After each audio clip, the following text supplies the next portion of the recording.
to the weekly recap. I'm Matt Wacker. A teenager from Illinois is dead after an accident at the Fugitive beach on June 10th. 18-year-old Kalen Green of Belleville was at the beach with his family, and after going down a water slide, he did not surface. Staff members pulled Green from the water and attempted CPR before an ambulance transported him to PCRMC, where he was pronounced dead. Highway Patrol Sergeant Cody Fulkerson says that there was no evidence of faulty equipment. Lifeguards and off-duty first responders attempted to help, but nothing could be done. This marks the second drowning at the Fugitive beach in 3 years. In the wake of recent drama within Lebanon's municipal government, Mayor Josh Ray announced that he will be stepping down. Ray's letter of resignation stated that growing frustration with internal politics and added stress on himself and his family were the deciding factors. Ray's plans now are to focus on serving the community and to encourage a state audit. A FEMA disaster recovery center opened in West Plains this week to support individuals and businesses affected by the severe storms that occurred between April 28th and May 11th. With more on this, here's Ben Gronowski. Thank you, Matt. As you may recall from earlier stories, Missouri has been hit particularly hard this spring with hail, straight-line winds, tornadoes, and flooding. On June 2nd, President Trump approved a major disaster declaration for the state of Missouri. FEMA has since deployed its centers all over Missouri, most recently in West Plains at the Civic Center and in Rolla at the Phelps County Courthouse Annex. Residents and business owners affected by severe weather are strongly encouraged to speak with FEMA about assistance available to them. Residents could receive grants for residential assistance, home repairs, and related losses. Business owners could qualify for low-interest disaster loans from the U.S. Small Business Administration. To help streamline the process, individuals can pre-register with FEMA before visiting a disaster recovery center. You can do so by going to disasterassistance.gov or by calling their toll-free line at 1-800-621-3362. If you register in person, you will need to be able to provide your Social Security number, address of the location the damage occurred on, current mailing address and telephone number, insurance information, total household income, routing and account number for your banking institution, and a description of your disaster-caused damage and losses. FEMA crews will remain in the area for as long as they are deemed needed, but those requiring their assistance are urged to act as soon as possible. The centers are open from 7 a.m. to 7 p.m. 7 days a week. And with that, back to you, Matt. The Rolla Police Department responded to a 911 call from the 1700 block of Forum Drive on May 31st. Where 25-year-old Anthony DeBar claimed he was flagged down by an unidentified male. Calling himself an amateur rapper by the name of Beast Mode, DeBar says he pulled over thinking the man was a fan. At that point, the man produced a handgun and began shooting, striking DeBar in the hand and leg. Don't think he's a fan. DeBar says he returned fire and then drove himself to the hospital. During an investigation into the matter, investigators were unable to locate any evidence supporting DeBar's story and then proceeded to charge DeBar with filing a false police report. Beast Mode is currently being held in the Phelps County Jail in lieu of bond. Fitness doesn't stop at 50. Some 10,000 athletes competed for top honors at the National Senior Games in Birmingham, Alabama, June 2nd through 15th. Several athletes from mid-Missouri qualified to compete on the national level, including one very close to our own Leanne Mentink. We followed Jen Weisel of Steelville and Jack Mentink of Rolla in their quest for gold. Once every 2 years we do that, senior national games. You get the best of the best from all the states. My favorite thing about the senior games is just seeing the people again and meeting new people, making new friends. And everyone competing is very, very good. We get a chance to compete against them and have a good time. This week I'm competing in 4 different races. The first 2 will be time trials, and then towards the end of the week, there's 2 road races. I've been bowling in the national games since 2011. I bowled in Houston, I bowled in Cleveland, I bowled in Minneapolis, and here I am in Birmingham.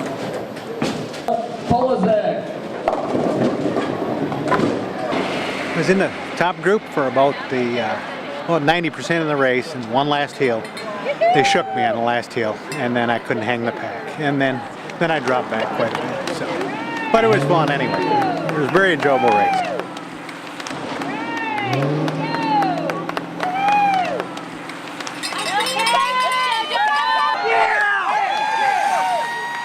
Earlier this week, I bowled in the singles event for the age group women's 55 to 59, and I was blessed to get the bronze medal for singles in my age group.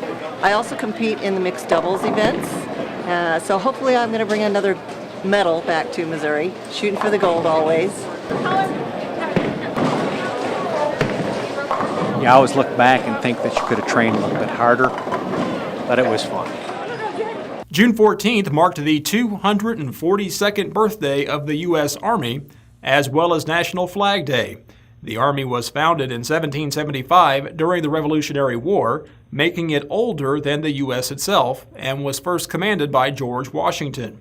This day is also used as a tribute to the American flag, an observance that was officially established by President Woodrow Wilson in 1916 during the First World War. Fort Leonard Wood marked the occasion with a division-style run on Gammon Field, which was attended by the fort's commander, General Kent Sabre, as well as Missouri Governor Eric Greitens. After 242 years, the Army keeps rolling along. Missouri Secretary of State Jay Ashcroft made a stop in Sullivan on June 9th to discuss the state's new photo ID requirement at polling places.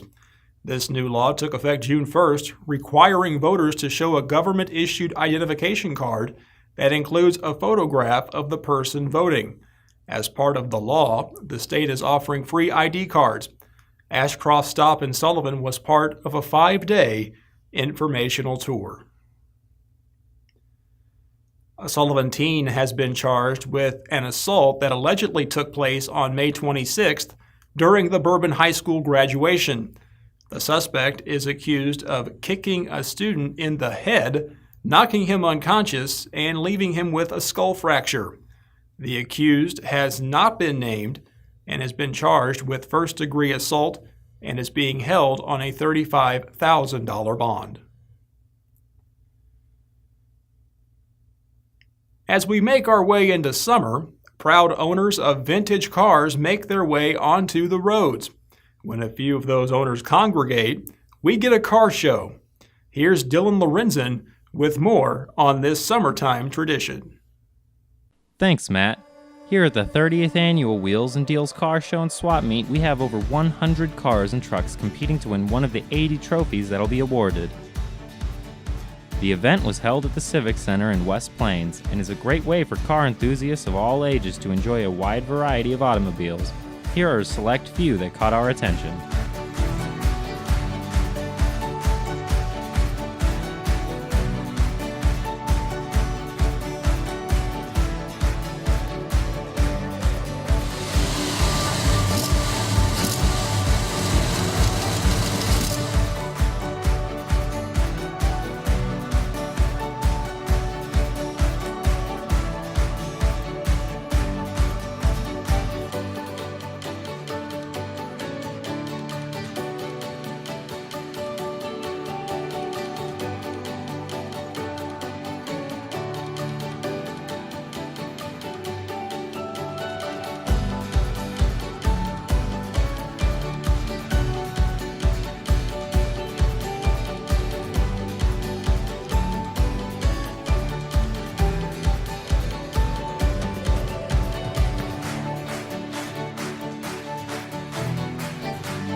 Nearly every decade of automobile was on display. The event was hosted by the West Plains Car Club and was sponsored by over 100 local businesses. Gotta say, I really enjoyed myself and I can't wait for next year. But Matt, you won't have to wait that long, because the West Plains Car Club is heading up to Waynesville on the 24th and 25th for another show. A woman is in police custody following a shooting that resulted in the death of a Thayer man. Police responded to a shooting on North 3rd Street. Upon arriving, they found a child crying in the front yard. Inside the home, officers found the victim, 44-year-old George Campbell, on the floor with a gunshot wound to the abdomen. Officers found 40-year-old Cynthia Willman hiding in the woods behind the residence, and a search of the home produced a lever-action rifle believed to be the murder weapon. Willman has been charged with second-degree murder, armed criminal action, endangering the welfare of a child, and unlawful use of a weapon. She is being held by the Thayer Police Department on a $200,000 bond.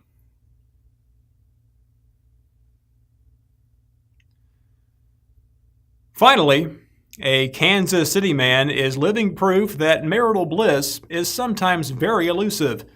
In January, 71-year-old Lawrence Ripple pled guilty to charges of bank robbery. Ripple entered a bank in Kansas City, merely a block away from KCPD, and gave the teller a note demanding money. After receiving the cash, Ripple sat down on the floor and waited for police to arrive. In a note left for his wife, he stated that he would rather be in jail than at home with her. However, Ripple's clean history seemed to work against him.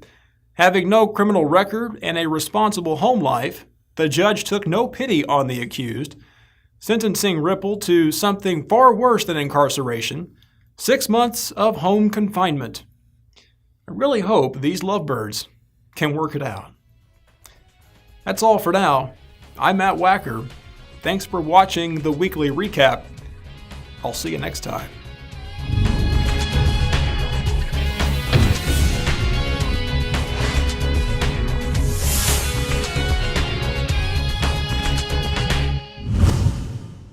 The weekly recap is brought to you by Price Chopper, Cooking from Scratch, the Travers Automotive Group, the UPS Store of Rolla, Beck Motors of Owensville, Bayer Dodge of West Plains, Hangin' by a Thread, Mimi's Home Helpers, and Tailor Your Insurance.